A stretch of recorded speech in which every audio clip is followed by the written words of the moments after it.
Hi guys, I'm Stefan, and in this video I want to talk about a very important topic, which is what to expect from your very first piano lesson. Don't forget to subscribe if you haven't already done so, and if you like what you see, give this video a thumbs up. Also, I offer online piano lessons if you're looking for one. There's going to be information below.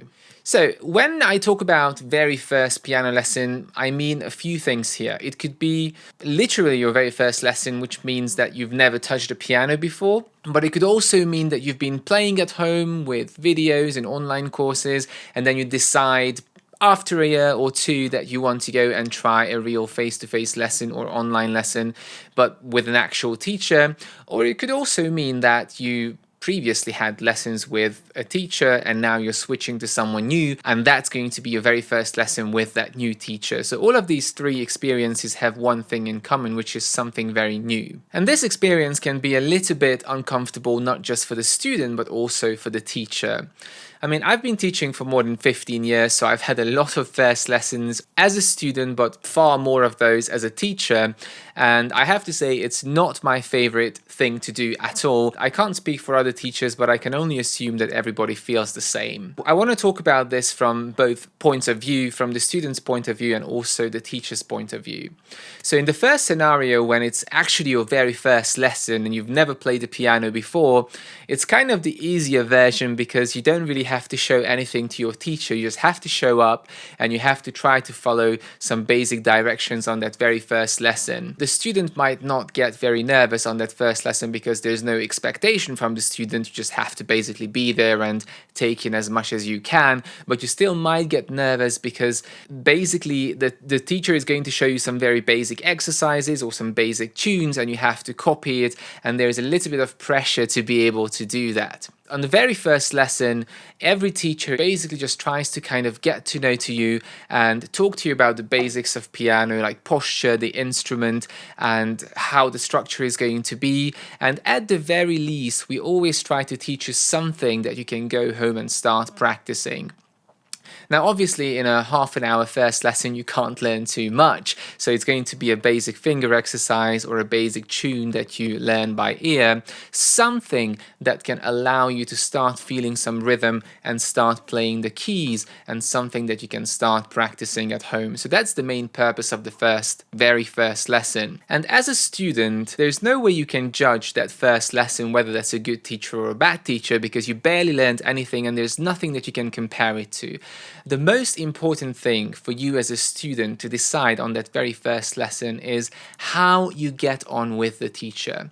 Is there a good connection between the two of you? Are you on the same wavelengths, more or less? Because music is a long journey, and also it's kind of an emotional journey because you're expressing yourself, it's music, so you really have to get on with your teacher. I've had teachers in the past. Fortunately, only one of them was that I couldn't stand at all, and that really made the lessons extremely uncomfortable, and I couldn't wait to switch to someone else. And it wasn't because it was a bad teacher or because he couldn't explain things. It was simply because we didn't get on, and our vibes just were the complete opposite of each other. And this can be sometimes very important, and that's the main thing you can really test on that first lesson, whether you feel comfortable around that teacher and whether you think it's going to be a good match for you. And then later on, after a few more lessons, you'll be able to decide if the teaching works for you. But on the very first lesson, there's no way you can decide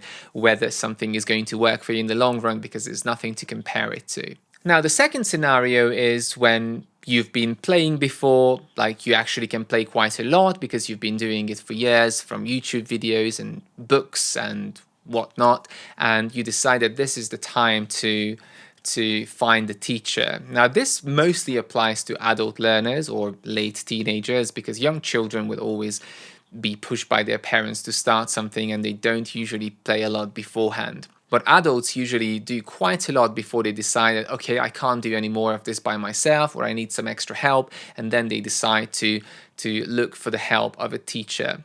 And this can be one of the most nerve-wracking first lessons for a student because on this first lesson, especially because you're paying for your lesson, you basically want to get the most out of it. So every teacher is going to ask you to play something on that first lesson so we can kind of assess what your current skills are, what you can already do, what you can't do, and what kind of musical abilities you have. And when you say this to a potential student, they are going to put an immense amount of pressure on themselves to be able to perform on that first lesson, whatever they've been practicing.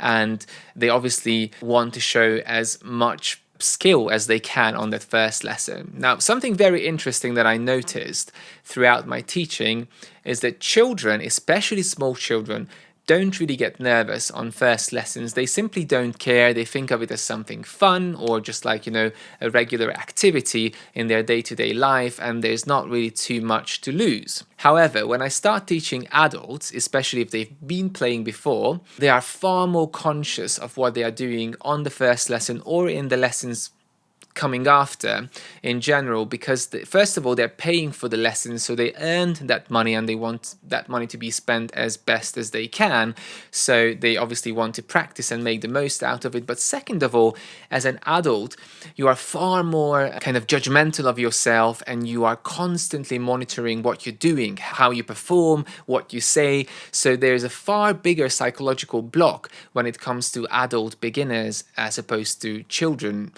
when they have their first lessons. So what I would advise to everybody, if you're going for your first lesson and you've been playing before, whether with a previous teacher or just by yourself at home with the help of videos and books, is to not put pressure on yourself, because the lesson is there to help you and get the best out of you. The lesson's purpose is not to judge you and make you feel worse about yourself.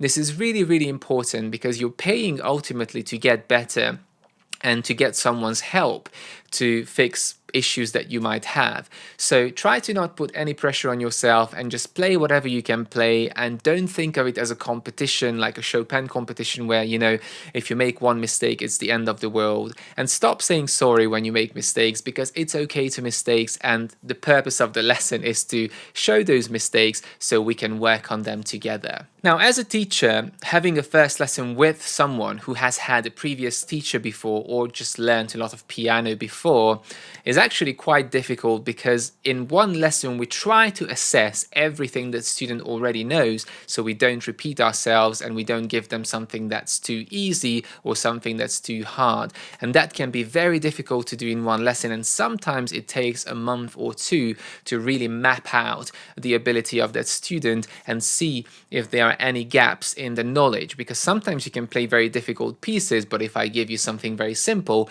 you can't do it because you haven't gone through all the stages of piano playing. So you might have been practicing something difficult for a long time, and you can play that one thing really well, but easier things you might not be able to tackle because you don't really have the tools yet to start working on those pieces. And that's the purpose of these first lessons, to see what is missing and what do we need to fill in and where do we need to start the work or continue the work that you've already started by yourself.